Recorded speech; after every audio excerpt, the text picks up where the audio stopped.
C'est aussi de pallier à parfois un souci financier, ne pas pouvoir investir dans une tenue qu'on va porter peut-être une heure en entretien et qu'on ne sera peut-être pas amené ensuite à porter dans le travail.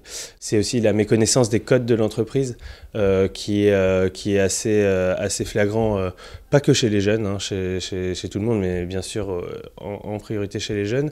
Donc ne pas savoir qu'en entreprise, comme ailleurs, il y a des codes et que qu'on est jugé et tout d'abord par la première impression qu'on fait, et on n'a pas deux fois la chance de faire une bonne première impression.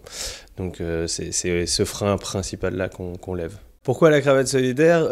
C'est un nom marrant déjà, c'est un peu une petite blague et c'est surtout pour mettre en avant la cravate qui est l'accessoire symbolique de l'entretien d'embauche qui se perd d'ailleurs maintenant. On donne peu de cravates à la cravate solidaire, mais on donne effectivement une tenue complète allant des chaussures jusqu'aux petits bijoux, aux petits accessoires, le sac à main et c'est vraiment une tenue complète de la tête aux pieds pour se sentir bien et pouvoir se présenter sereinement à l'entretien et ne pas avoir de questions à se poser le matin, comment je vais m'habiller. On a notre petite tenue d'entretien et voilà. Et c'est effectivement pas que des cravates que l'on donne, on donne vraiment toute la tenue complète. C'est une tenue qui est évidemment en lien avec le projet professionnel, avec également la personnalité et les goûts du candidat ou de la candidate.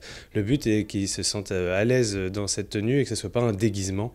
S'ensuit ensuite donc une simulation d'entretien suivie de conseils et d'un petit coaching RH sur les fondamentaux de l'entretien parfois, des petits conseils sur le non-verbal, savoir parler de son parcours, savoir se présenter en quelques mots, en quelques minutes, faire bonne impression et encore une fois rassurer sur l'entretien, montrer que c'est dédramatiser l'entretien et montrer que c'est pas un oral devant un grand jury mais que c'est plutôt un échange.